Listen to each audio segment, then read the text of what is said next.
Hi guys, it's Jimmy, and in front of you there is two Audemars Piguets. So they're both Royal Oaks. This one on the left is a 15500, and the one on the right is a 15400. So they're both 41mm Royal Oaks.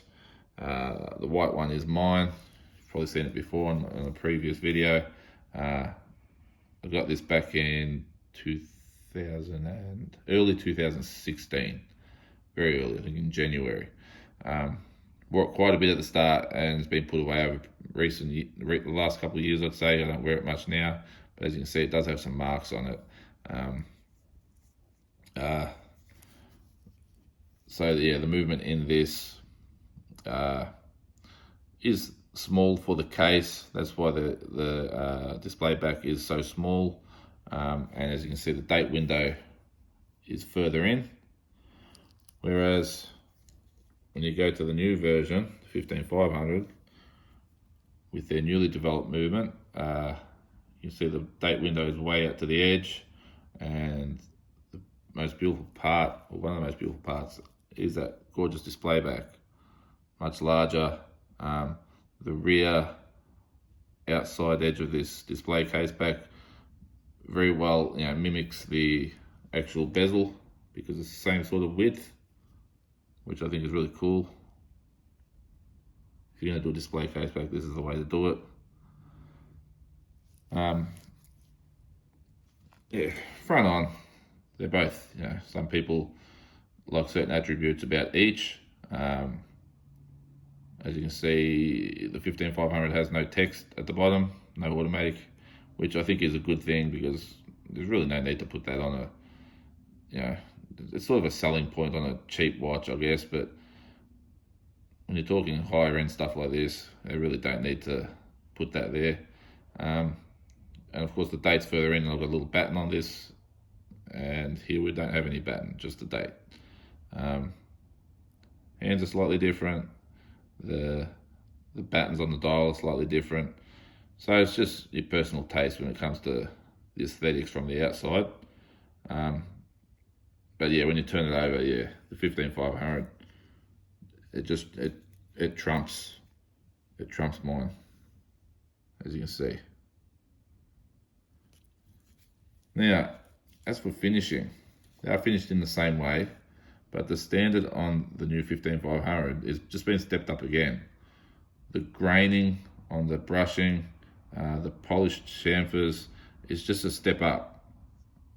It'd probably be hard to catch on camera, but it's just a little bit sharper again, which is great to see that AP is constantly improving, which I would have found hard to believe years ago when I bought this. I looked at the finishing on it and I thought, how the hell can you get better than that? I was really impressed by the finishing. And then with the 15500, it is a tiny step better again, which is amazing. Even the little things like the crowns. Look how sharp the new one is. The signature, turn that one around. Try to be careful with these things, I don't clink them together. The signature, slightly sharper on the new one. Yeah, it's hard to pick up on camera, but the chamfering is sharper again too. But the money shot is that case back. It's gorgeous. Beautiful rotor too. Whereas on the older version, the rotor's nice because it does have the sort of family crests for Audemars Piguet. But that window is so small, it's like a little porthole. You sort of look at it and think, it's done like that because there's nothing else to show if they opened it up any bigger. It's on the 15500. There's no comparison. But for me, I've got mine.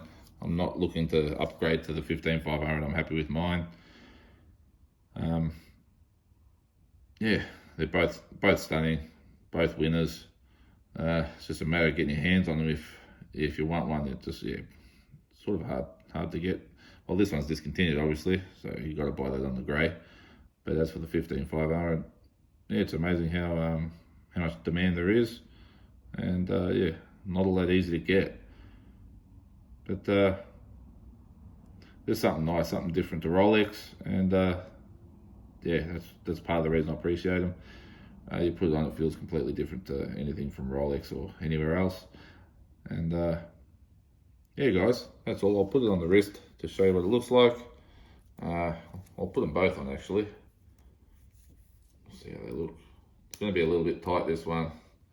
My brother's taken one link out. It's going to look kind of sort of strangling my wrist, but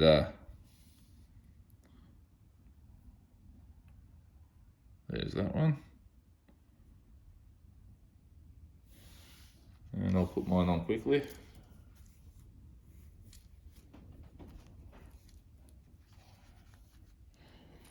Bit nervous playing around with watches that aren't mine. Dropping my own is bad enough, but dropping someone else's is, yeah, a catastrophe. That's mine. I sort of got used to my light dial and all the marks on my bezel, which was actually put there by one of my children. So they sort of, when they did it, I was kind of got upset, and I realized quickly, don't get upset. It's only happened because my kids were playing near me and they've hit it with something that they were playing with. And yeah, it reminds me of them. So that's cool. Anyway, guys, that's all. You know what? Let me know what you like better. And till next time, take care. Bye-bye.